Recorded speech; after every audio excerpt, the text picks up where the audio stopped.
The gunshot shattered the peaceful morning at the Ruth Waters Healing Center.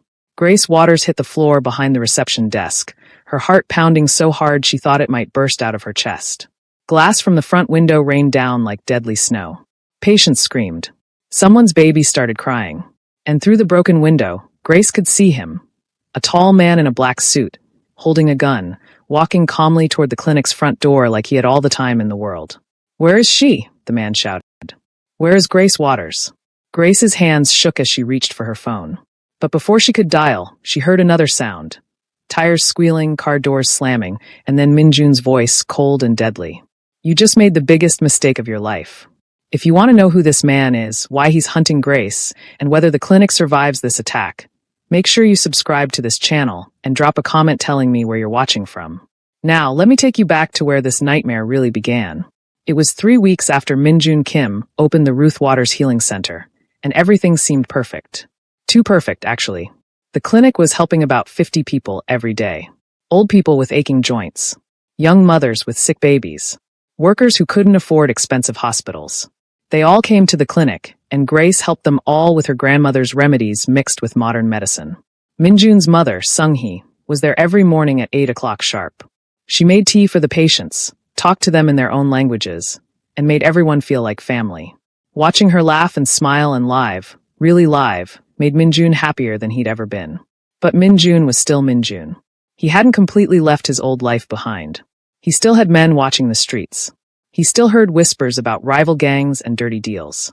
And lately, those whispers were making him nervous. "Boss," his right-hand man Daeyoung said one evening as they sat in Minjun's office above the clinic. "We've got a problem." Minjun looked up from the clinic's financial reports. "What kind of problem? Remember that pharmaceutical company? Hendrix Biomed? The ones who kidnapped your mother." Minjun's jaw tightened. "What about them? They didn't just disappear after we took your mother back. They've been watching us. Watching the clinic. And boss." Daeyoung pulled out his phone and showed Minjun a photo. "They've hired new people. Dangerous people." The photo showed 3 men standing outside the clinic. They looked like businessmen in their suits and ties. But Minjun had been in the crime world long enough to recognize killers when he saw them. Something about the eyes. The way they stood. The way their jackets hung. Heavy on one side where guns were hidden. "How long have they been watching?" Minjun asked quietly. 2 weeks that we know of. Maybe longer." Minjun stood up and walked to the window. Below, he could see the clinic. The lights were still on. Grace was inside, finishing up with the last patients of the day. His mother was probably making her special ginger tea for the cleaning staff. "Double the guards," Minjun said. "I want 2 men inside the clinic at all times. For outside. Nobody gets close to Grace or my mother without going through us first. Boss, if Hendrix Biomed is really planning something, extra guards might not be enough. These guys play a different game. They have lawyers, politicians, judges. They can make people disappear legally." Minjun turned from the window. "Then we'll play their game better than they do. Find out everything about Hendrix Biomed. Who owns it? Who runs it? Where their money comes from. Every dirty secret they've got. If they want a war, we'll give them a war." But Minjun didn't tell Grace about any of this. He didn't want to scare her. She was finally happy, finally doing what her grandmother had taught her to do. Every day, she saved lives with plants and roots and ancient knowledge that most doctors had forgotten. Grace had also started teaching classes twice a week. Other nurses came to learn. Some doctors came too, curious about these old remedies that actually worked. Grace wrote everything down in a big leather journal. Every recipe, every method, every secret her grandmother Ruth had taught her. "Knowledge should be free," Grace always said. My grandmother believed that. If we hide what we know, people suffer. If we share it, everyone benefits. One evening after the clinic closed, Grace was organizing herbs in the back room when Minjun came in. "You're still here?" he asked. "It's almost 9 o'clock. Grace smiled without looking up. "Mrs. Chun is coming tomorrow morning. She has diabetes and high blood pressure. I'm preparing a specialty mixture for her. Burdock root for the blood sugar, hawthorn berry for the blood pressure, and a little ginger for circulation." Minjun watched her work. Her hands moved with confidence, measuring and mixing like a chef making a perfect dish. "You love this, don't you? Helping people. It's all I've ever wanted to do." Grace looked up at him. "When I was little and watched my grandmother heal people, I felt like I was watching magic. But it wasn't magic. It was knowledge. It was caring. It was taking the time to really see people and understand what they needed. Your grandmother sounds like she was an amazing woman. She was. She died when I was 17. Cancer. Ironic, isn't it? She could heal so many people, but she couldn't heal herself. Grace's voice got quiet. Before she died, she made me promise to pass on what she taught me. She said, "Baby, this knowledge is older than America. It came from Africa with our ancestors. It survived slavery. It survived Jim Crow. It survived everything they tried to do to erase us. Don't let it die with me." Grace wiped her eyes. That's why this clinic means so much to me. It's not just a building. It's my grandmother's legacy. It's proof that our knowledge matters. That we matter. Minjun felt something twist in his chest.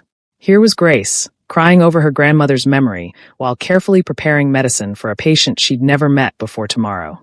And somewhere out there, evil men in expensive suits were planning to destroy everything she'd built. Not if I can stop them, Minjun thought. Not if I have to burn their whole company to the ground. But what Minjun didn't know was that Hendrix Biomed wasn't planning to destroy the clinic. They had something much worse in mind. 2 days later, Grace got a visitor at the clinic. His name was Dr. Richard Morrison, and he looked exactly like what he was, a rich, powerful man who was used to getting whatever he wanted. Dr. Morrison wore a suit that probably cost more than Grace made in 3 months. His shoes were shiny. His hair was perfect. His smile showed teeth so white they almost glowed. "Nurse Waters," he said, offering his hand. "It's a pleasure to meet you. I've heard amazing things about your work here." Grace shook his hand cautiously. Something about this man made her uncomfortable. "Thank you. Can I help you with something?" "Actually, I'm here to help you." Dr. Morrison pulled out a business card. "I'm the Chief Research Officer at Hendrix Biomed. We're a pharmaceutical company that specializes in developing treatments based on traditional medicine." Grace's blood turned cold. She recognized that name. Hendrix Biomed. The company that had kidnapped Sung-hee. The company that had threatened her. She tried to keep her face calm. "I'm familiar with your company." "I'm sure you are." Dr. Morrison's smile didn't change.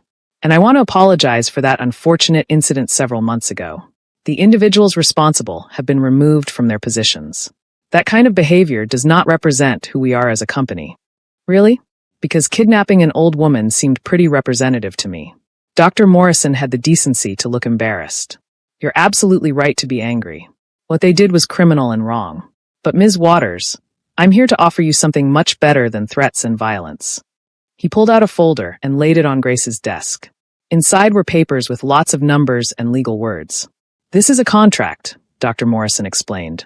"We want to partner with you. You would become our Director of Traditional Medicine Research. Salary, $300,000 per year. Full benefits. A research budget of $5 million. You'd have a staff of 20 researchers helping you study and develop your grandmother's remedies." Grace stared at the numbers. $300,000? She currently makes $42,000 a year at the clinic. This was more money than she'd ever imagined having. "We'd also fund this clinic," Dr. Morrison continued. $5 million for expansion and operations. You could help 10 times as many people. 100 times as many people. Your grandmother's remedies could reach the whole world. "And what do you get out of this?" Grace asked quietly. "We'd patent the remedies. Develop them into safe, standardized medications. And yes, we'd sell them and make a profit. But isn't that better than keeping the knowledge locked away? Right now, you can help maybe 100 people a week. With our resources, you could help 100,000 people. 1,000,000 people." Grace's mind spun. It did sound good. Really good. She could expand the clinic. Hire more nurses. Help more people. Buy her mother a house. Pay off her student loans. Never worry about money again. But something felt wrong. "I need to think about it," Grace said. Dr. Morrison's smile got bigger. "Of course. Take your time. But Ms. Waters, opportunities like this don't come around often. I'd hate for you to regret saying no." After he left, Grace sat in her office for a long time, staring at the contract. $300,000. $5 million for the clinic. Her grandmother's remedies reached the whole world. It sounded like a dream come true. So why did it feel like a nightmare? That evening, Grace told Minjun and Sung-hee about the offer. They were all having dinner together at Minjun's penthouse, something they did twice a week now. Sung-hee made Korean food, Grace brought dessert, and Minjun pretended he wasn't slowly becoming part of a real family. When Grace finished explaining the contract, Minjun's face went dark. "No," he said flatly. "Absolutely not. But Minjun, think about how many people we could help." "It's a trap, Grace. Can't you see that? They tried to steal your grandmother's remedies by force. That didn't work. So now they're trying to buy them. It's the same thing, just dressed up prettier. Maybe they really have changed. Maybe. People like that don't change. Minjun stood up, pacing. I know people like this. I used to be like this. They see something valuable, they take it. They don't care who gets hurt. They wrap it up in nice words and big smiles, but underneath, they're the same thugs who kidnapped my mother. Sung-hee put her hand on Minjun's arm. Sit down, my son. Getting angry doesn't help Grace make a good decision. Minjun sat, but his jaw stayed clenched. Sung-hee turned to Grace. Tell me, dear, when you look at this offer, what does your heart say? Grace thought about it. My heart says it sounds too good to be true. My heart says my grandmother wouldn't trust these people. But my brain says... She paused. My brain says maybe I'm being stupid. Maybe I'm letting one bad experience make me miss a great opportunity. Your heart is wise, Sung-hee said gently. When something sounds too good to be true, it usually is. These pharmaceutical people, they don't want to help. They want to own. There's a difference. But what if we negotiate? What if we make sure the contract protects the clinic and keeps the remedies affordable? Minjun shook his head. Grace, once you sign a contract with people like this, they own you. They'll have lawyers and clauses in fine print. They'll promise one thing and deliver another. And by the time you realize you've been tricked, it'll be too late. Grace felt tears burning in her eyes. I just want to help people, Minjun. That's all I've ever wanted. And this offer would let me help so many more people. How can that be wrong? It's not wrong to want to help people, Sung-hee said softly. But ask yourself, who would really be helped by this deal? The patients? Or the pharmaceutical company's bank account? Grace went home that night with the contract still in her bag.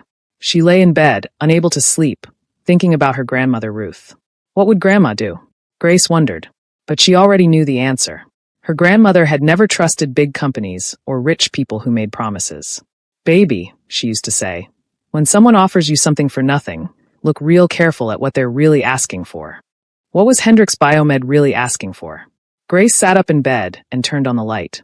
She pulled out the contract and started reading it carefully. Really carefully. All the way through. And there, on page 17, in small print that was easy to miss, she found it. All traditional knowledge, remedies, formulas, and methods disclosed by the director shall become the exclusive intellectual property of Hendrix Biomed Holdings Incorporated. The director agrees not to practice, teach, or share said knowledge outside of official company activities. Grace read it again. Then again. They wanted to own her grandmother's remedies. All of them. And once they owned them, Grace wouldn't be able to teach them to anyone. She wouldn't even be able to use them at the clinic without the company's permission. They wanted to lock away her grandmother's legacy behind patents and lawyers and corporate greed. Grace's hands started shaking, but not from fear this time. From anger. No, she whispered to herself in the dark. No, no, no. That's not what Grandma wanted. That's not what this knowledge is for. The next morning, Grace called Dr. Morrison. I've reviewed your offer, she said, keeping her voice professional. And I'm going to have to decline. There was a pause on the other end of the line. When Dr. Morrison spoke again, his voice had changed. The friendly warmth was gone. Now he sounded cold. That's disappointing, Ms. Waters. Are you sure? We're prepared to increase the salary offered to $400,000. I'm sure. $500,000. No. Another pause. Ms. Waters, I hope you understand that we're trying to be fair here. We're offering you more money than most people see in a lifetime. But with or without you, we will acquire these remedies. It would be much better for everyone if you cooperated. Grace's heart started pounding. Is that a threat? It's a reality. Your grandmother's knowledge isn't really yours, legally speaking. If we can prove that similar remedies exist in published literature or historical records, we can patent them ourselves. You'd end up with nothing, and we'd end up with everything. Wouldn't it be smarter to take our generous offer? Get away from my clinic, Grace said. And don't come back. She hung up. For a moment, Grace just sat there, breathing hard. Then she called Minjun. They threatened me, she said when he answered. They said they'll take the remedies with or without my permission. Where are you right now? At the clinic. I'm about to open for the day. Lock the doors. Don't let anyone in. I'm coming. Minjun, I have patience. Lock the doors. I'll be there in 10 minutes.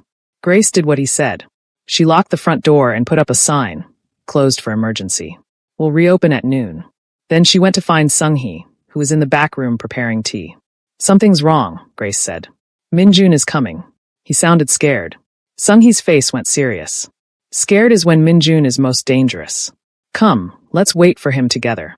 They sat in Grace's office, holding hands, listening to the clock tick. Grace tried not to imagine what might happen. Would Hendrix Biomed really try to steal the remedies? Could they do that legally? What if? The front door exploded inward. Grace and Sung-hee both screamed. Through the broken door, a tall man in a black suit stepped inside. He was holding a gun. "Where is she?" the man shouted. "Where is Grace Waters?" Grace and Sung-hee stayed frozen in the office. Through the window, Grace could see the man stalking through the clinic, knocking over chairs, sweeping things off counters. "I know you're here," the man yelled. "Dr. Morrison sent me. He said if you won't cooperate, we'll do this the hard way." Grace's phone was on the desk. She grabbed it and dialed 911, but her hands were shaking so badly she could barely hold it. Outside, tires squealed. Car doors slammed.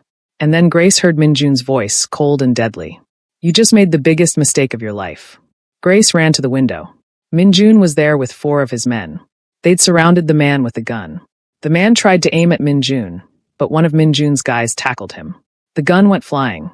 Within seconds, the man was face down on the floor, Minjun's knee on his back. "Who sent you?" Minjun demanded. "Hendrix Biomed," the man gasped. "They paid me $10,000 to scare the nurse. Just scare her. Don't hurt her. Scare her." Minjun pressed his knee down harder.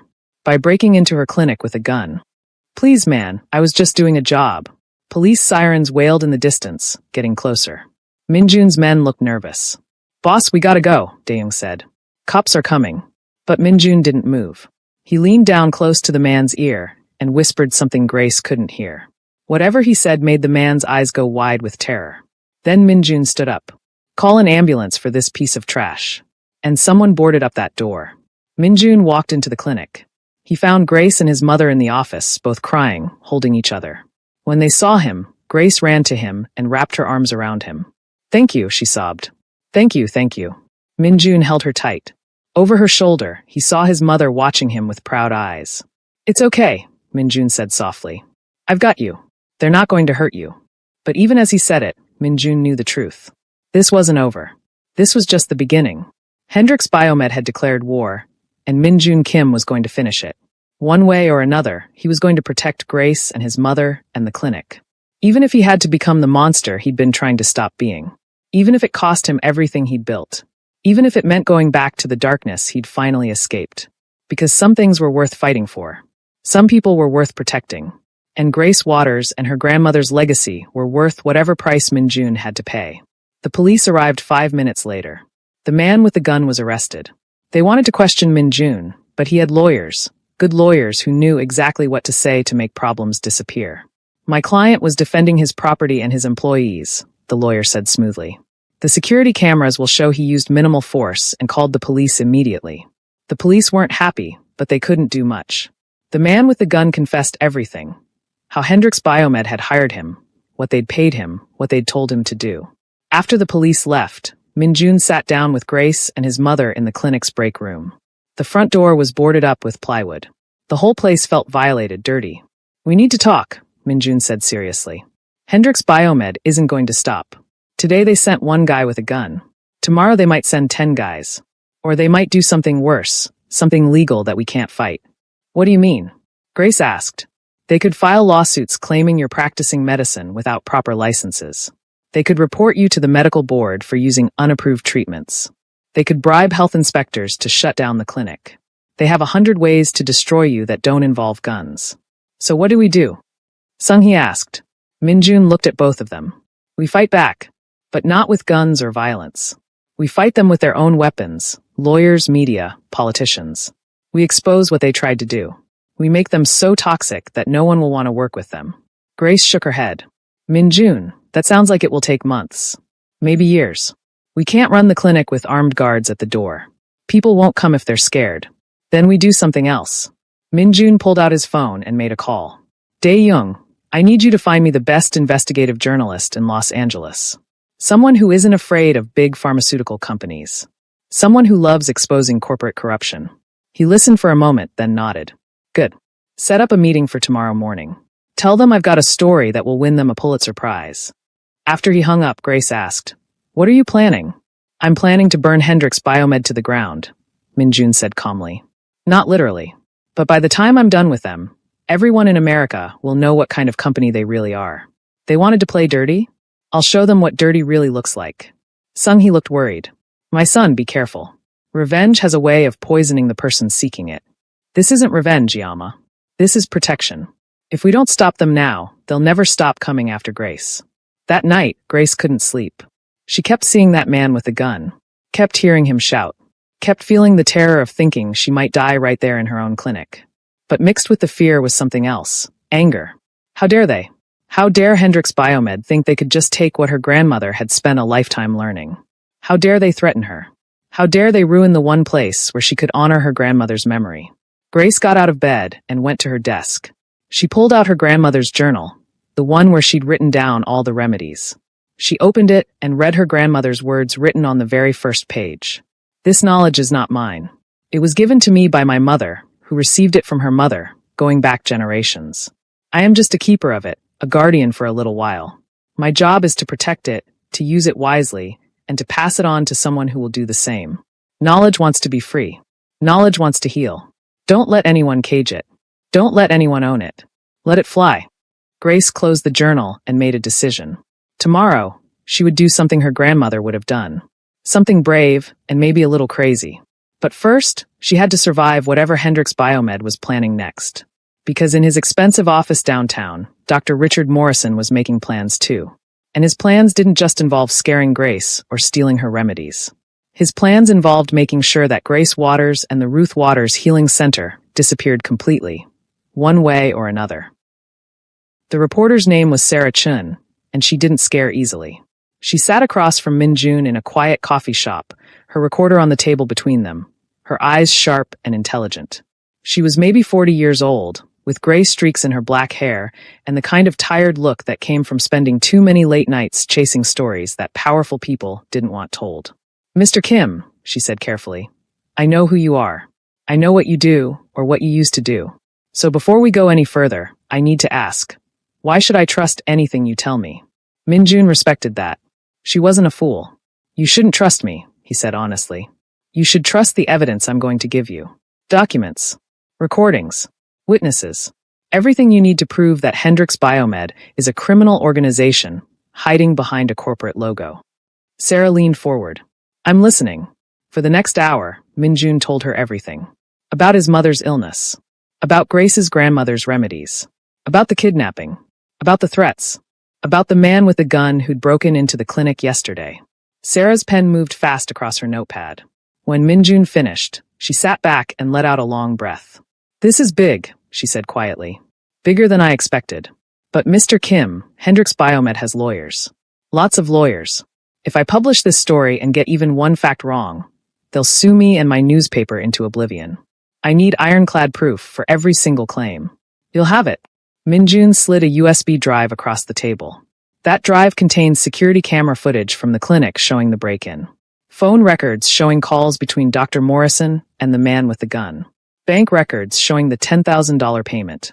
And sworn statements from 3 people who used to work for Hendrix Biomed and are willing to testify about their illegal activities. Sarah picked up the USB drive and looked at it like it was made of gold. How did you get all this?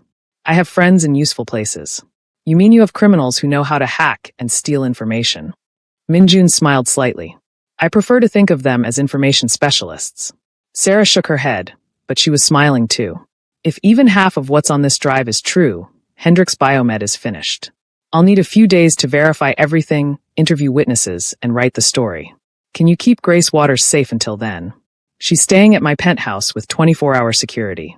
No one's getting near her. Good. Sarah stood up and extended her hand. Mr. Kim, I don't know if you're trying to redeem yourself or just protect someone you care about. Maybe both. But either way, thank you for bringing this to me. Stories like this are why I became a journalist. After Sarah left, Min Jun sat in the coffee shop for a while, drinking tea and thinking.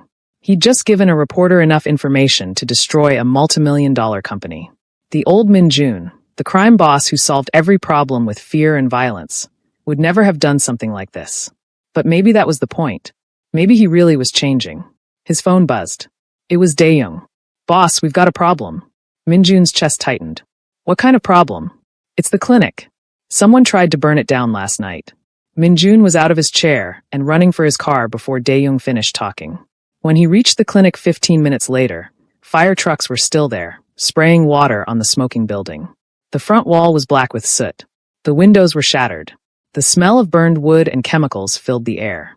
Grace was standing on the sidewalk, tears streaming down her face, staring at the ruins of everything she'd built. Minjun ran to her. "Are you okay? Were you inside?" Grace shook her head. "I stayed at your place like you said." "But Minjun." Her voice broke. "The clinic. My grandmother's remedies. The herb storage room is completely destroyed. Everything is gone. 6 months of work just gone." Sung-hee appeared, wrapping her arms around Grace. "We can rebuild, dear. Buildings can be replaced. But the herbs can't," Grace cried. "Some of those plants take years to grow. And the journal, my grandmother's journal where I wrote everything down, was in my office. If it burned." Minjun turned to Dae-young. "Tell me you got security footage." Dae-young's face was grim. The cameras were disabled 30 minutes before the fire started. "Professional job. These weren't random arsonists, boss. This was planned." A fire investigator approached them, his face serious. "Are you the owners?" "I am," Grace said. "Ma'am, this was definitely arson. We found evidence of accelerants, gasoline probably. Whoever did this poured it all through the back of the building and lit it up. They wanted to make sure everything burned." Grace made a sound like a wounded animal. Minjun caught her as her knees buckled. "I've got you," he whispered. "I've got you." But inside, Minjun was burning with a rage he hadn't felt in years. This wasn't just an attack on a building. This was an attack on everything Grace believed in, everything she'd worked for, everything her grandmother had taught her. Hendrix Biomed had just declared total war, and Minjun Kim was about to show them what war really looked like.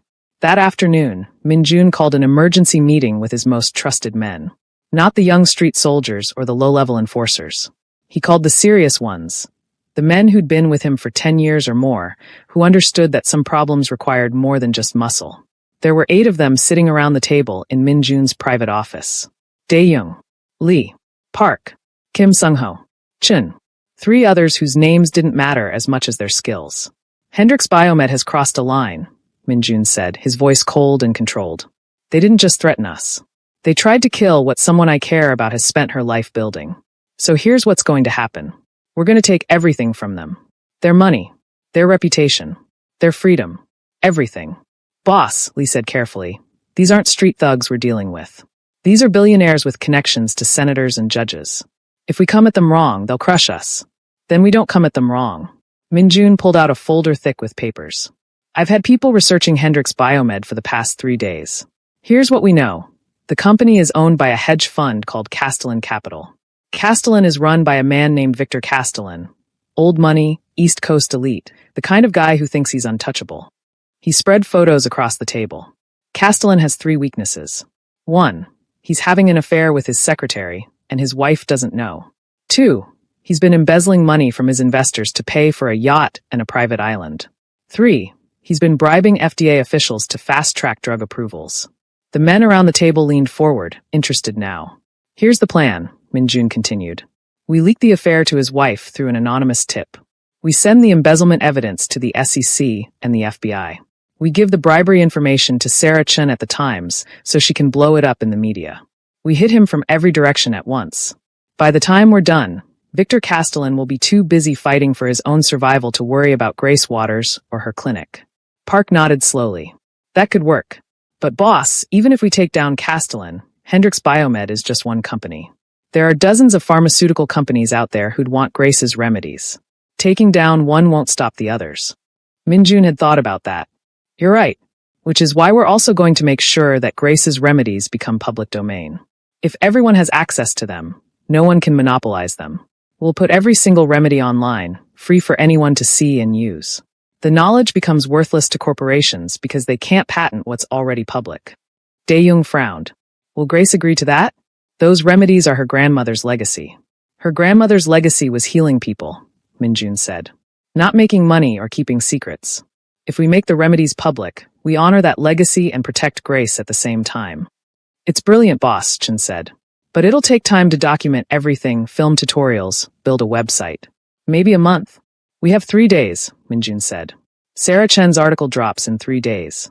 We need everything in place by then so that when the world learns about Hendrix Biomed's crimes, They also learn about the traditional remedies that these criminals tried to steal. We turn Grace into a hero and Hendrix into villains. Lee grinned. I like it. What do you need from us? Everything. Lee, you handle the SEC and FBI leaks. Park, you get that affair information to Castellan's wife.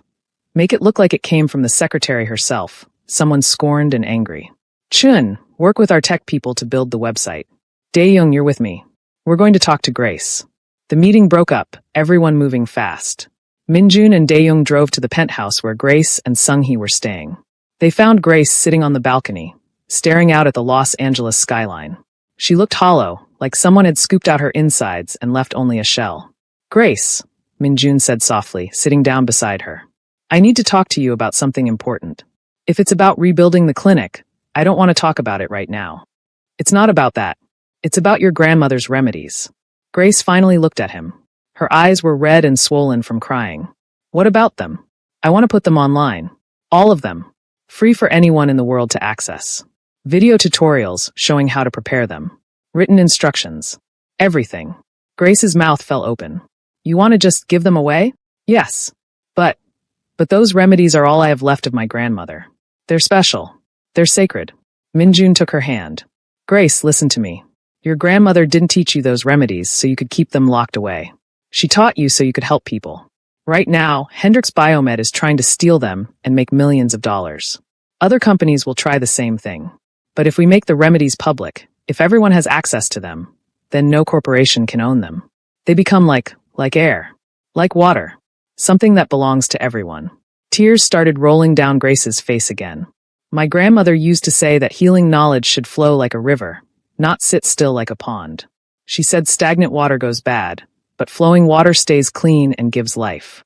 Then let's make it flow, Minjun said gently. Let's turn your grandmother's wisdom into a river that reaches the whole world. That's how we protect it. That's how we honor her memory. Grace was quiet for a long time, thinking. Finally, she nodded. Okay, let's do it. But I want to be involved. I want to film the tutorials myself. I want to explain not just how to make the remedies, but why they work and what my grandmother believed about healing. Deal. Over the next 72 hours, Grace barely slept.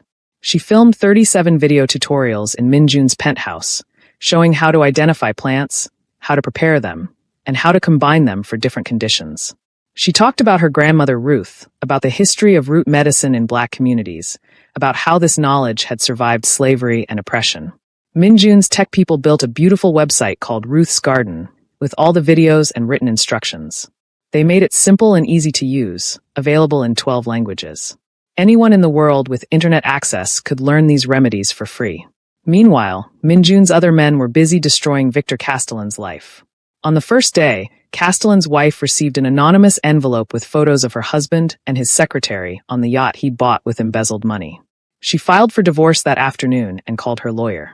On the second day, the SEC received a detailed report about Castellan's embezzlement, complete with bank records and offshore account information.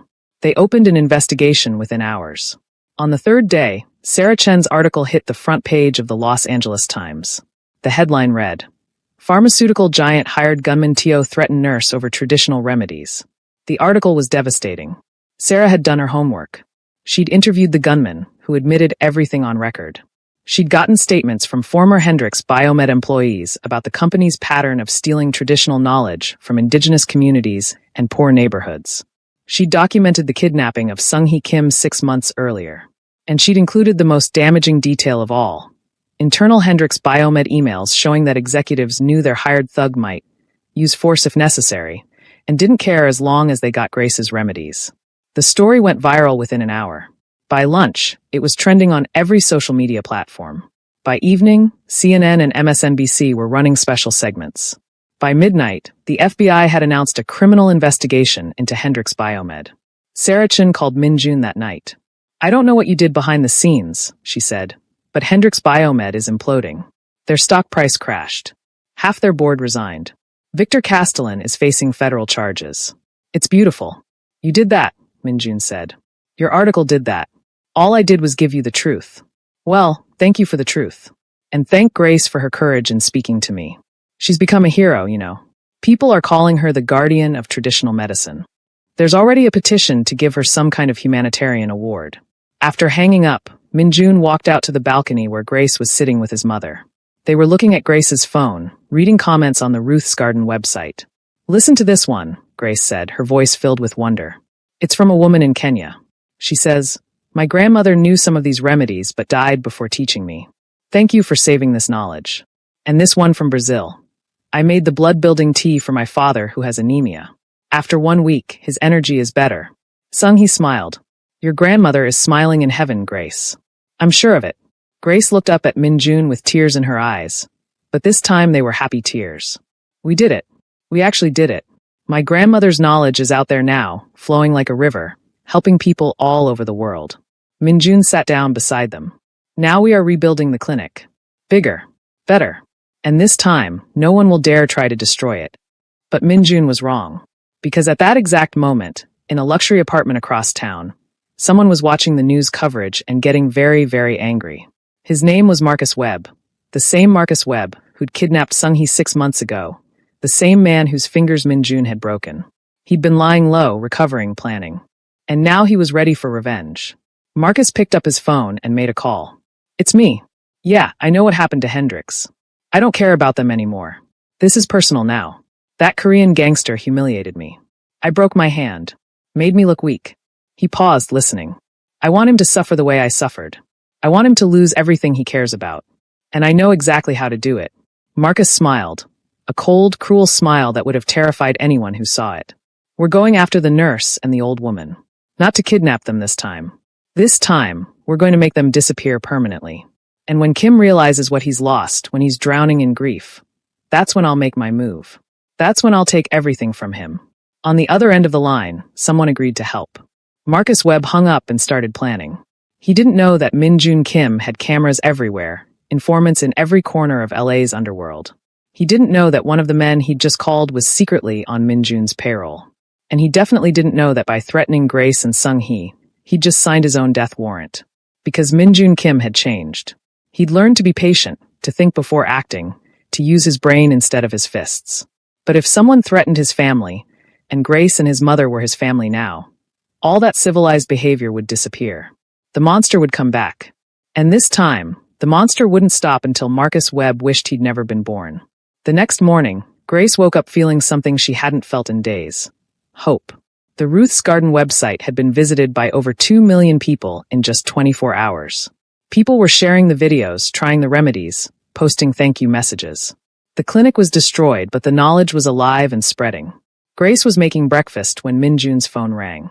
He answered, listened for a moment, then his face went hard as stone. "When?" he asked quietly. "Where?"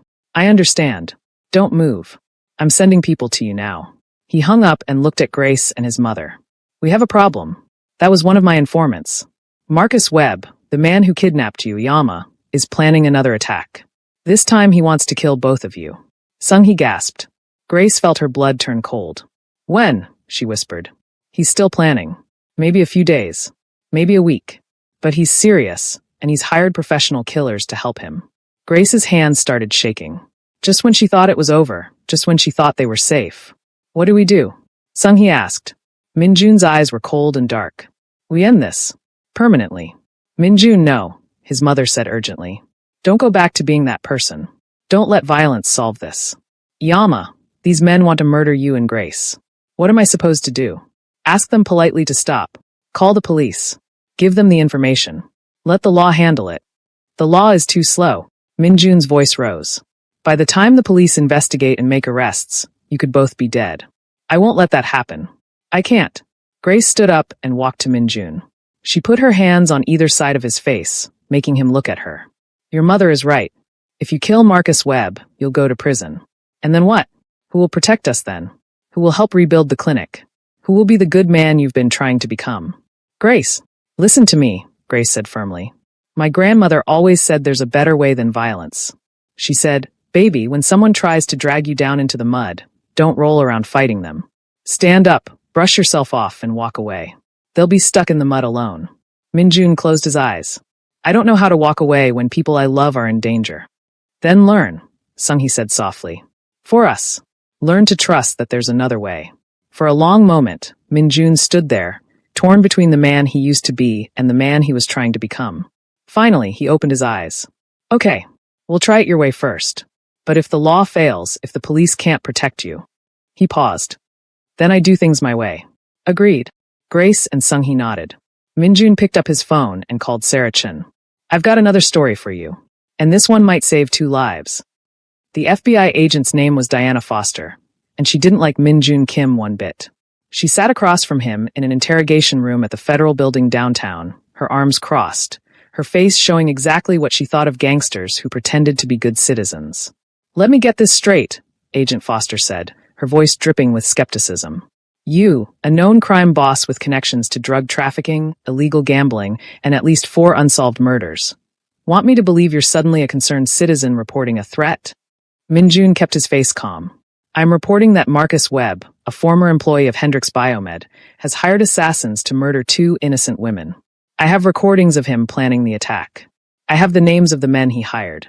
I have dates, locations, and methods. What I am, or what I used to be, doesn't change the fact that people are in danger. Agent Foster stared at him for a long moment. Then she pressed a button on a recorder. Play the evidence. Minjun pulled out his phone and played 3 audio recordings. In them, Marcus Webb's voice was clear, discussing plans to eliminate the nurse and the old Korean woman, and make it look like an accident, maybe a gas leak or a car crash. When the recordings finished, Agent Foster's expression had changed. She wasn't looking at Minjun with disgust anymore. Now she looked interested. Where did you get these recordings? She asked. Does it matter? If you obtained them illegally, I can't use them in court. Minjun smiled slightly. One of the men Marcus contacted is my associate. He was wearing a wire because he wanted insurance in case the plan went wrong. Everything was recorded with the consent of at least one party to the conversation. That's legal in California. Agent Foster nodded slowly. And you're willing to have your associate testify? He'll testify to whatever you need. He wants immunity, of course. Of course. Agent Foster stood up and paced the small room. Mr. Kim, I'm going to be honest with you. We've been investigating Hendrix Biomed for 6 months, ever since that article in the Times. We know Marcus Webb is involved, but we haven't been able to build a case strong enough to arrest him. If what you're giving me is real, it's real, then you might have just handed me the case I need. She stopped pacing and looked at him. But I need your associate to wear a wire again. Get Webb talking about the murders he's planning in detail, names, dates, methods. Get him to incriminate himself completely. Can you do that? Yes. And the 2 women he's targeting, Grace Waters and Sung-hee Kim, they need to be put in protective custody immediately. Minjun shook his head. They won't go. My mother is stubborn, and Grace won't leave her patients. Mr. Kim, if Marcus Webb really has hired professional killers, your mother and Ms. Waters are in extreme danger. I can't protect them if they won't cooperate. Then protect them where they are. Put agents at the clinic. Put agents at my penthouse. Put agents wherever they go. But don't ask them to hide. Agent Foster sighed.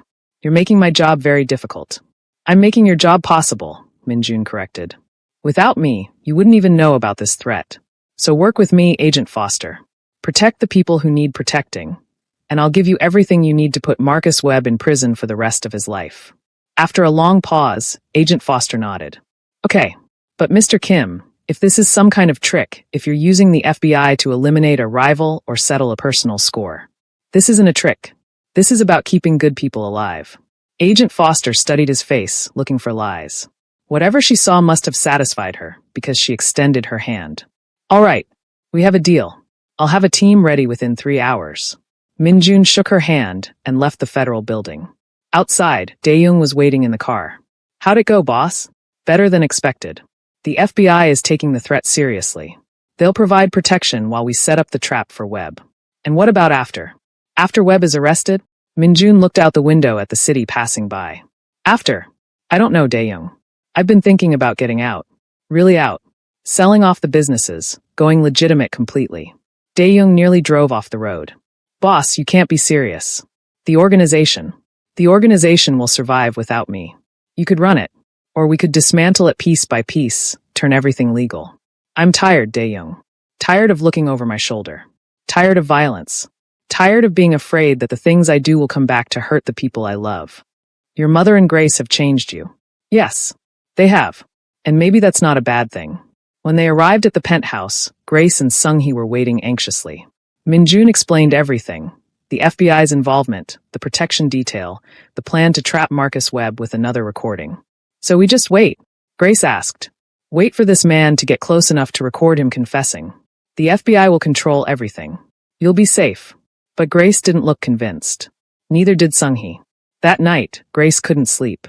She kept thinking about Marcus Webb out there somewhere, planning to kill her. Planning to kill Sung-hee. It felt unreal, like a nightmare she couldn't wake up from. Around 2 a.m., she gave up on sleep and went to the kitchen to make tea. She found Sung-hee already there, boiling water. Can't sleep either? Grace asked. Too many thoughts, Sung-hee said. Sit, dear. I'll make us both some chamomile. They sat at the kitchen table, drinking tea in the quiet darkness. Outside the window, Los Angeles glowed with a million lights. I'm sorry, Grace said suddenly. Sung-hee looked at her, surprised. Sorry for what? For bringing danger into your life. If I hadn't saved you with my grandmother's remedies, none of this would have happened. You wouldn't have been kidnapped. The clinic wouldn't have been burned. Marcus Webb wouldn't be trying to kill us. Grace. Sung-hee reached across and took her hand. Do you know what I would be if you hadn't saved me? Dead. I would be 6 months dead and buried. Every day I've lived since then, every morning I wake up, every meal I taste, every laugh I share with my son. Those are gifts you gave me. If danger comes with those gifts, so be it. I would rather live in danger than die in safety. Tears filled Grace's eyes. But what if something happens to you? What if Webb succeeds? Then I will have died living, not dying. There's a difference. Sung-hee squeezed her hand. My dear Grace, you cannot control everything. You cannot protect everyone. All you can do is live with courage and trust that the universe has a plan. I don't know if I believe in the universe's plan anymore, Grace whispered. Then believe in people's plans. Believe in Min-jun, who is doing everything he can to protect us. Believe in the FBI, who will catch Marcus Webb. Believe in yourself, in your strength, your intelligence, your grandmother's wisdom living inside you. Grace wiped her eyes. How are you so calm? Sung-hee smiled. I'm not calm. I'm terrified. But I've learned that being terrified and being brave aren't opposites. Sometimes you have to be both at the same time. The next day, the FBI set up their operation. 2 agents moved into the penthouse, disguised as Min-jun's housekeepers, to protect Sung-hee. 4 more agents watched the building from unmarked cars. Agent Foster herself coordinated everything from a command center set up in an FBI van 2 blocks away. Grace insisted on being there for the operation. I need to know the moment it's over, she told Min-jun. I can't just sit at home waiting. So she came with him to the FBI van, while Sung-hee remained at the penthouse under protection. Min-jun's associate, a man named Tommy Park who'd worked with Marcus Webb before, agreed to wear a wire and meet with Webb to discuss final plans for the job. The meeting was set for 7 p.m. at a bar in Venice Beach. Tommy would wear a recording device hidden in his belt buckle. FBI agents would be positioned throughout the bar, ready to move in if things went wrong. At 6:45 p.m., Min-jun and Grace sat in the FBI command van with Agent Foster, listening through headphones as Tommy arrived at the bar. Remember, Agent Foster said into her microphone, speaking to Tommy through a hidden earpiece. Get him to say the target's names. Get him to describe the method. Get him to confirm he's paying for murder for hire. We need everything on tape. Copy that. Tommy's voice crackled back. At 7:02 p.m., Marcus Webb arrived. Through the audio feed, they heard him order a whiskey and sit down with Tommy. You're late, Webb said. Traffic. You know how it is. Whatever. Did you bring the floor plans I asked for? Yeah, right here. Sounds of papers rustling. That's Min-jun Kim's penthouse building. 24th floor. 2 elevators, 1 stairwell. Security is tight, but there's a service entrance the maintenance staff uses.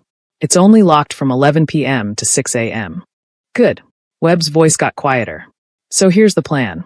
We go in through the service entrance at 9 p.m. tomorrow night. You, me, and Chun. Chen's our shooter, best in the business. We take out the 2 bodyguards in the hallway first, silencers on. Then we breach the apartment. Grace's hand found Min-jun's and squeezed tight. And the targets? Tommy asked. The old Korean woman and the black nurse. Grace Waters and Sung-hee Kim. Chun puts 2 bullets in each of them, clean headshots. We're in and out in 3 minutes. In the van, Agent Foster smiled grimly. That's it. That's everything we need. All units, prepare to move in on my signal. But then Tommy said something that made everyone freeze. Webb, I gotta ask, why are we doing this? I mean, Hendrix Biomed is finished. The heat is off. Why risk a double murder charge? There was a pause. When Marcus Webb spoke again, his voice was cold and full of hate. Because that Korean bastard broke my fingers. Because he humiliated me. Because he thinks he's better than me. Thinks he can just walk away from life and play hero. I'm going to take everything from him, his mother, his girlfriend, his hope. And then, when he's broken and destroyed, I'm going to kill him too. This isn't about business anymore, Tommy. This is personal. Jesus Webb. That's dark. That's justice. Now, are you in or out? Another pause. Then Tommy said, I'm in. Good. Meet me tomorrow at 8 p.m. The address is FBI. Nobody move. Through the audio feed, chaos erupted. Shouting. Furniture crashing. Webb screaming obscenities. The sound of someone running, then a heavy thud and a grunt of pain. Suspect in custody, an agent's voice called out. I repeat, Marcus Webb is in custody. In the van, Agent Foster pumped her fist in triumph. Got him. We got the son of a bitch. Grace burst into tears, but this time they were tears of relief. Minjun wrapped his arms around her. It's over, he said quietly. It's finally over. But even as he said it, Minjun felt uneasy. Something felt wrong. Marcus Webb had given up too easily. The plan he'd described was sloppy, obviously. Webb was a professional. He should have been more careful. Unless. Minjun's blood turned to ice. Agent Foster, was Webb working alone? Agent Foster was celebrating with her team. What? Was he working alone? You said he mentioned someone named Chun, a shooter. Did you arrest Chun too? Agent Foster's smile faded. She grabbed her radio. Team 2, confirm you have the second suspect, an Asian male, goes by Chun. Over. Static. Team 2, respond. Over. More static. Then a new voice came through the radio, cold, emotionless, speaking with a slight accent. Agent Foster, this is Chun. Your Team 2 is currently unconscious. They'll wake up in about an hour with terrible headaches, but they'll live. I'm a professional, not a monster. Agent Foster's face went white. How did you? You were so focused on Marcus Webb that you forgot to check if he was the real threat. He's not. He's an idiot who talks too much. I'm the one you should have been worried about. And while you were arresting him, I was breaking into Minjun Kim's penthouse. Grace gasped, her hand flying to her mouth. Sung-hee. She's alone there. Minjun was already moving, running for the van's door. Wait, Agent Foster shouted. We need to.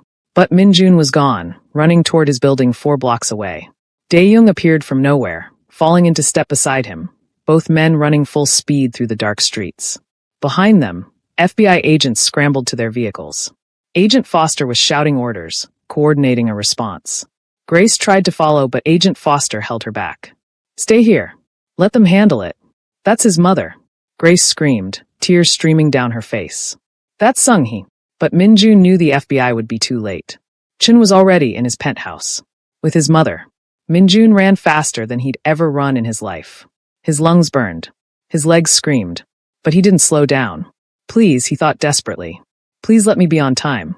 Please let Iyama be safe. He reached his building and burst through the front doors. The lobby security guard was unconscious on the floor. Minjun didn't stop. He hit the elevator button, but it was too slow. He headed for the stairs instead, taking them 3 and 4 at a time, his heart pounding like a drum. 24 floors. He ran all 24 floors in less than 5 minutes. When he reached his penthouse door, it was hanging open.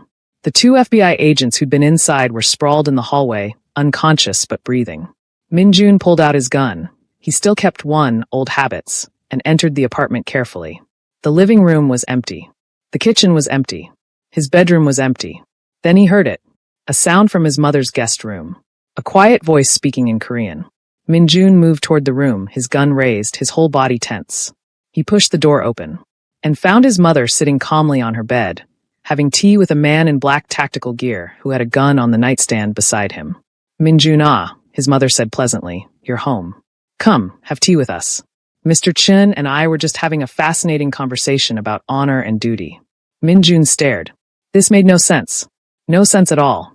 Chun, a lean Asian man in his 50s with gray at his temples and cold, intelligent eyes, looked up at Minjun and smiled slightly. Your mother is very wise, Mr. Kim. She's been explaining to me why killing her would be a grave mistake. I don't understand, Minjun said, his gun still pointed at Chun. Lower the weapon, his mother said firmly. Mr. Chun is not going to hurt anyone. Iyama, this man broke into our home to murder you. No, Chun said calmly. I broke in to evaluate whether you were worth working for. Marcus Webb hired me to kill your mother and Ms. Waters. But in my profession, we don't just follow orders blindly. We evaluate the target, the client, and the situation. If any of those three elements seem wrong, we walk away. He took a sip of tea. Your mother has convinced me that all three elements are wrong in this case. Marcus Webb is motivated by petty revenge. Your mother is a good person who helps others. And the situation is based on greed and ego, not justice. Minjun slowly lowered his gun. So, you're not going to kill her? I am not. In fact, I'm going to do something I rarely do. I'm going to testify against the person who hired me. Marcus Webb needs to understand that some lines cannot be crossed, some people cannot be touched. Sung-hee smiled and poured Chin another cup of tea. You see, Minjun, there is always another way. Mr. Chin here is a businessman, not a murderer.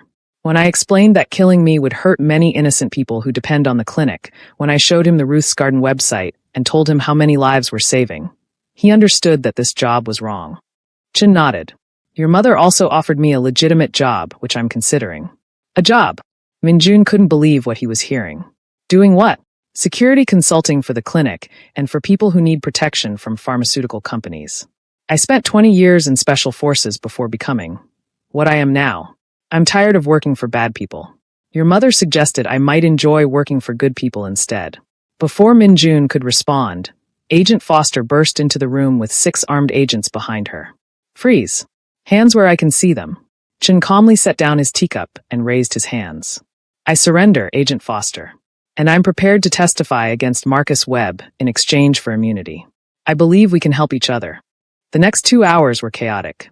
Police, FBI, paramedics, the penthouse filled with official people asking questions, taking statements, documenting everything.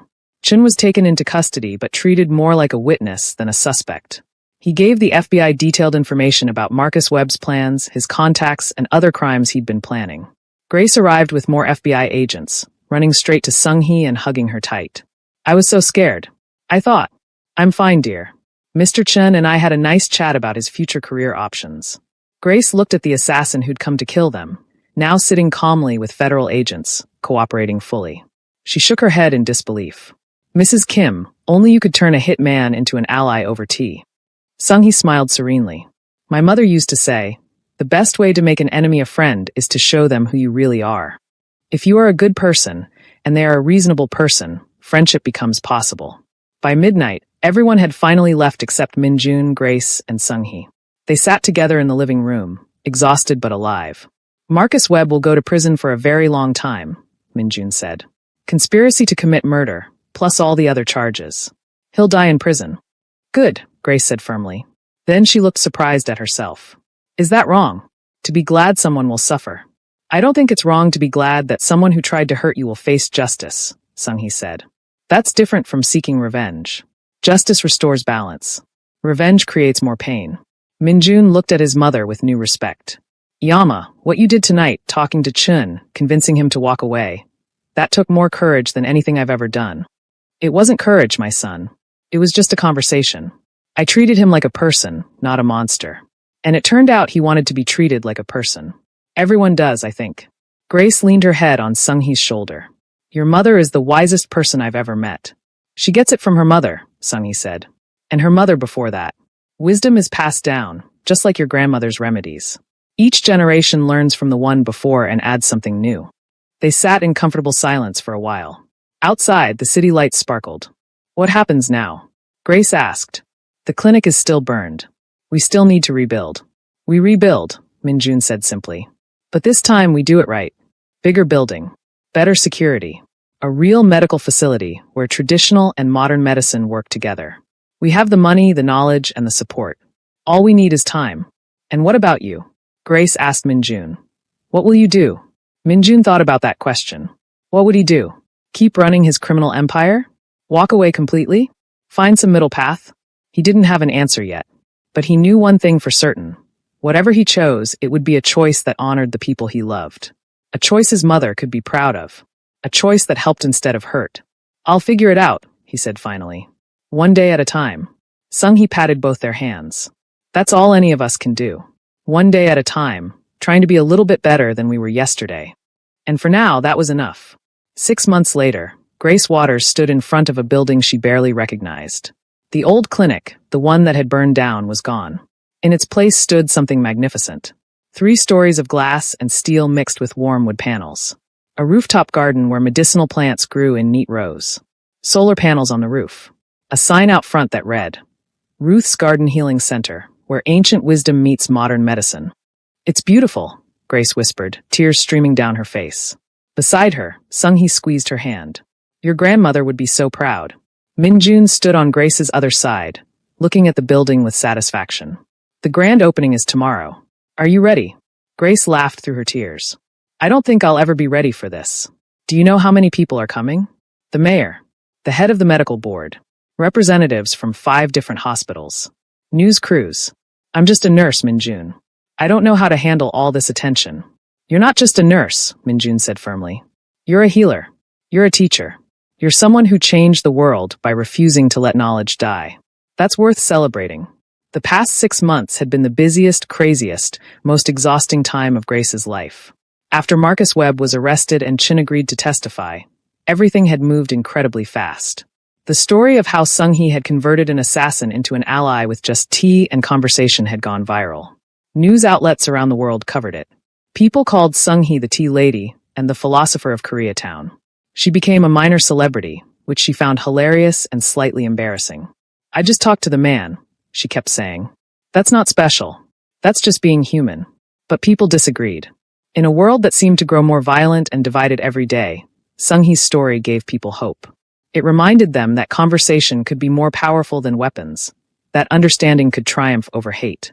Grace's Ruth's Garden website has been visited by over 50 million people.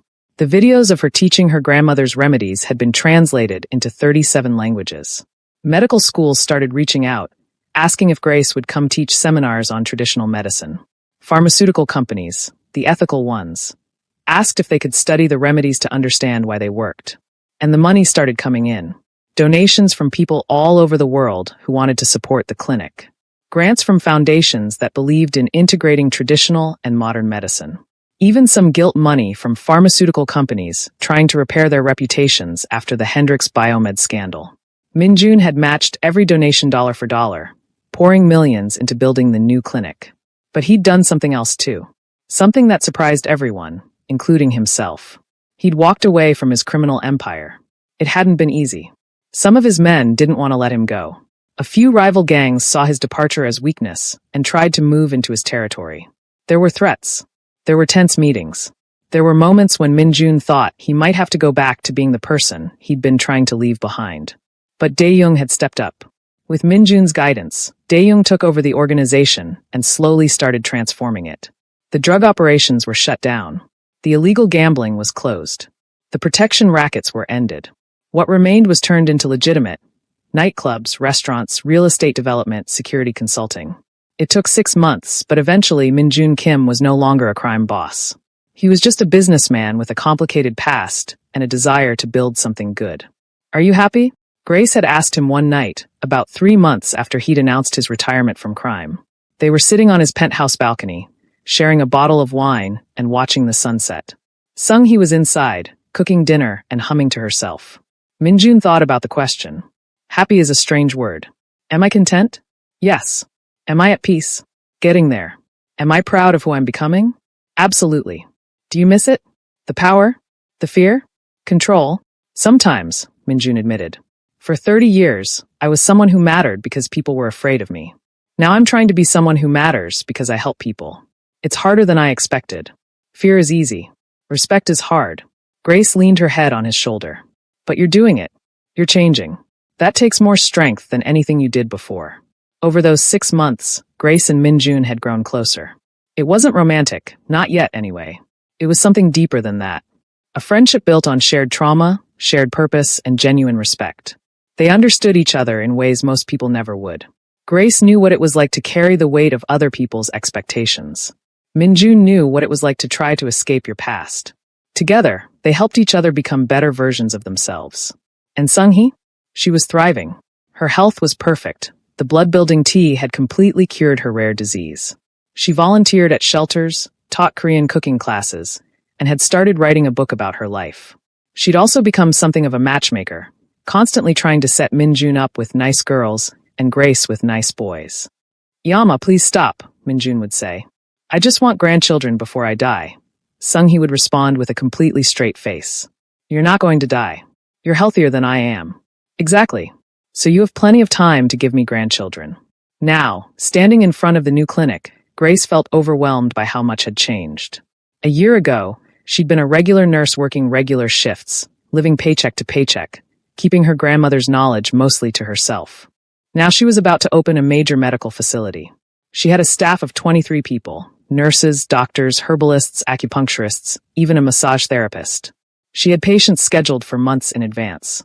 She had a book deal to write about her grandmother's remedies. She had speaking invitations from universities around the world. It was everything she'd ever dreamed of and more. So why did she feel so nervous? What if I fail? Grace said quietly. What if the clinic doesn't work? What if people expect too much and I can't deliver? Sung-hee turned Grace to face her. My dear, do you know what failure is? Failure is not trying. Failure is letting fear stop you from doing what you know is right. But you? You've already succeeded. You saved my life. You shared your grandmother's knowledge with the world. You stood up to evil corporations and survived. The clinic is just the next step. And even if it doesn't work exactly as planned, you'll adapt. You'll learn. You'll grow. That's what strong women do. Grace hugged her. Thank you. For everything. For being like a second mother to me. And thank you for being like a daughter to me. Minjun is my blood, but you are my heart. The next day, the grand opening was more chaotic than Grace had imagined. Hundreds of people showed up. Patients, supporters, curious onlookers, reporters with cameras and microphones. The mayor gave a speech about how the clinic represented the future of medicine. The head of the medical board praised Grace's innovative approach to healing. But the best part came when they opened the doors and the first patient walked in. She was an elderly black woman, maybe 80 years old, walking with a cane. She looked around the beautiful new clinic with wide eyes, taking in the waiting room decorated with plants and natural light, the comfortable chairs, the smell of herbs and healing. Is this real? The woman asked Grace. Is this place really free for people like me? Yes, ma'am, Grace said warmly. This place is for everyone. Especially for people like you. People who've been ignored by the medical system. People who can't afford expensive doctors. People who remember the old ways of healing. The woman started crying. My grandmother was a woman from Mississippi. She used to make medicines from plants, just like this. But she died 40 years ago, and I thought all that knowledge died with her. Seeing this place, it's like she's alive again. Grace took the woman's hands. What was your grandmother's name? Bessie. Bessie Williams. Then we're going to dedicate today to Bessie Williams and all the grandmothers who kept this knowledge alive. Come on, let me show you around. As Grace led the woman through the clinic, explaining the different treatment rooms, the herb garden, the teaching space, Minjun watched from the side. His mother appeared beside him. She's going to change the world, my son, Sung-hee said. She already has. And what about you? What will you do now that the clinic is open? Minjun had been thinking about that a lot. I want to start a foundation. Use the money I made from before to fund clinics like this in other cities. Los Angeles, New York, Chicago, Atlanta. Places where traditional healing knowledge is dying out. We can save it. We can preserve it. We can honor all the grandmothers who came before. Sung-hee smiled. Your father would be proud of you. Minjun looked at her in surprise. She rarely mentioned his father, the man who'd abandoned them when Minjun was 5. You think so? I know so. Your father wasn't a bad man. He was just a weak man who couldn't handle the pressure of being a husband and father. But you, Minjun, you are strong. Strong enough to change. Strong enough to admit when you were wrong. Strong enough to build instead of destroy. That takes a special kind of courage. Minjun felt something crack open in his chest, some old wound he'd been carrying for 30 years. I miss him sometimes, even though I barely remember him. That's okay. Missing someone doesn't mean they deserved your love. It just means you have love to give. They stood together, watching Grace move through the clinic, greeting patients, explaining treatments, laughing and crying and hugging people. She was in her element, doing exactly what she was meant to do. The first week of operation was overwhelming. The clinic saw over 300 patients, people with chronic pain, diabetes, high blood pressure, depression, anxiety. Some came for the traditional remedies. Others came for the combination of traditional and modern medicine. All of them left feeling heard, seen, and cared for. Grace worked 16-hour days, treating patients, training staff, doing interviews with reporters. Minjun worried she was pushing herself too hard. You need to rest, he told her one evening when she was falling asleep at her desk. I can't rest. There are too many people who need help. Grace, if you burn yourself out, you won't be able to help anyone. You need to take care of yourself too. Grace looked up at him with exhausted eyes. My grandmother worked until the day she died. She never stopped helping people. And she died young because of it. Is that what you want? To sacrifice your health for others? Grace was quiet for a moment. Then she sighed. No, you're right. I need to find balance. I feel like I owe it to my grandmother to work as hard as she did. Your grandmother would want you to be happy and healthy. Honor her by living well, not by working yourself to death. Grace nodded slowly. Okay, I'll cut back to 12-hour days instead of 16. Minjun laughed. How about 8-hour days like a normal person? 10 hours. Final offer. Deal. As the weeks passed, the clinic found its rhythm. Grace hired 2 more nurses to help with the patient load. She created a training program where medical students could learn about traditional remedies alongside their regular studies. She started a community garden where neighborhood residents could grow their own healing herbs. The Ruth's Garden Healing Center became more than just a clinic. It became a community hub, a place where people gathered to learn, to heal, to connect. One afternoon, about 2 months after opening, Grace was in the herb garden showing a group of teenagers how to identify yellow dock roots. These were kids from the neighborhood. Some had been in trouble with the law, some were struggling in school. Grace had invited them to learn about plants as part of a mentorship program. This root right here, Grace explained, has been used for thousands of years to purify blood and boost energy. My grandmother taught me that every plant has a purpose. Every plant wants to help if you know how to ask. A teenage boy raised his hand. Miss Grace, do you really think plants can heal people? Like for real? I know they can. Plants healed Mrs. Kim over there when modern medicine said she was going to die. Grace pointed to Sung-hee, who was across the garden, teaching another group how to make tea. Plants gave her life back. But here's the thing, plants don't work alone. They work best when combined with good doctors, good medicine, and good people who care about healing. It's all connected. Another teenager, a girl with bright purple hair, asked, Can anyone learn this? Like, could I become a healer? Anyone can learn, Grace said firmly. Healing isn't about being special. It's about paying attention, caring deeply, and being willing to learn. You have everything you need already inside you. You just need someone to show you how to use it. The girl's eyes lit up. Could you teach me? That's exactly what I'm doing right now. Watching from the clinic window, Minjun felt something he hadn't felt in a very long time. Pride. Not pride in power or money or fear. Pride in doing something good. Pride in building something that helped people. Pride in being part of something bigger than himself. His phone rang. It was Dae-young. Minjun. Sorry, I'm still getting used to that. Minjun smiled. What's up? Just wanted to let you know, we've finished converting the last warehouse. It's now a youth center with basketball courts, a computer lab, and a job training program. Everything you wanted. That's great news. Also, the restaurant on 5th Street is officially reopened. No more money laundering, just really good Korean food. Your mother's recipes, actually. She's been consulting with a chef. Of course she has, Minjun said fondly. One more thing. Chun called. He wanted me to tell you he's officially working with the FBI now, helping them understand how criminal organizations operate. He says your mother changed his life, and he wants to thank her properly. Tell him to come by the clinic anytime. Yama would love to see him. After hanging up, Minjun went outside to the herb garden. Grace had finished her lesson and was sitting on a bench, her face turned up to the sun, looking peaceful. Minjun sat beside her. Tired, exhausted, happy, fulfilled. All of it at once. I have something to tell you, Minjun said. I've been working on a surprise. Grace opened her eyes and looked at him. What kind of surprise? Remember how you said you wished more communities had access to traditional healing? Well, I've been buying properties in 5 different cities. We're going to open Ruth's Garden locations in New York, Chicago, Atlanta, Houston, and Oakland. 5 new clinics, all funded and ready to go.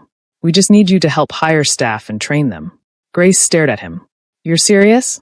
Completely serious. Your grandmother's knowledge shouldn't be limited to Los Angeles. It should reach everyone who needs it. Grace threw her arms around him. Thank you. Thank you so much. This is more than I ever dreamed. You deserve it. And more importantly, the people who need healing deserve it. They sat together in comfortable silence, watching Sung-hee teach the teenagers how to bundle herbs for drying. The afternoon sun was warm. Birds sang in the trees. The smell of growing things filled the air. Minjun, Grace said quietly, do you ever think about what your life would be like if your mother hadn't gotten sick? If I'd never given her that tea, Minjun thought about it. I'd probably still be running my organization. Still hurting people. Still empty inside, even though I had everything I thought I wanted. That sickness, as terrible as it was, it saved both of us. It saved my mother's life, and it saved my soul. Funny how that works, Grace mused. The worst thing that happened became the best thing. My grandmother used to say that every ending is a beginning in disguise. Was she ever wrong about anything? Grace laughed. Probably, but I like to think she was mostly right. That evening, the clinic held a small celebration for the staff. Nothing fancy, just pizza, soft drinks, and a chance to relax after 2 intense months of work. He stood up to make a toast. 2 years ago, I was dying. I had accepted my death. I had made peace with it. But then Grace Waters walked into my hospital room with a bowl of tea that smelled like dirt and rain, and she gave me my life back. Not just my physical life, my real life. My joy. My purpose. My future. She looked around at everyone gathered. All of you here, the nurses, the doctors, the staff, you're carrying on something ancient and precious. You're honoring the grandmothers who came before, who kept this knowledge alive through slavery and oppression and poverty. Every patient you heal, every person you teach, every remedy you share, that's a victory against forgetting. That's a victory against greed. That's a victory for love. Everyone raised their glasses. To the grandmothers, someone called out. To the grandmothers, everyone echoed. After the party, Grace, Minjun, and Sung-hee walked back to Minjun's penthouse together. It had become their tradition, ending each day together, sharing a meal, talking about everything and nothing. I've been thinking, Sung-hee said as they rode the elevator up. I want to write a book specifically for grandmothers, teaching them how to pass on their knowledge to their grandchildren before it's too late. So many traditions are dying because old people think young people don't care. But they do care. They just need someone to teach them. That's a beautiful idea, Ayama, Minjun said. I'll help you write it, Grace offered. We can include my grandmother's story and your story. Show people that traditional knowledge isn't just about herbs. It's about wisdom, resilience, and love passed down through generations. In the penthouse, Sung-hee made tea while Grace and Minjun sat on the balcony, looking out at the city lights. Do you think we've done enough? Grace asked suddenly. Enough to honor our grandmothers? Enough to make a difference? Minjun considered the question. I don't think we ever do enough. I think we just do what we can, and then we do a little more, and then a little more after that. It's not about reaching some finish line. It's about staying on the path. When did you become so wise? I learned from the best, Minjun said, nodding toward his mother in the kitchen. Grace smiled. She really is something special, isn't she? Yes. And so are you. Grace looked at him. Minjun Kim, are you getting sentimental on me? Maybe. Is that allowed? It's definitely allowed. They sat in comfortable silence until Sung-hee called them inside for tea. As they gathered around the kitchen table, this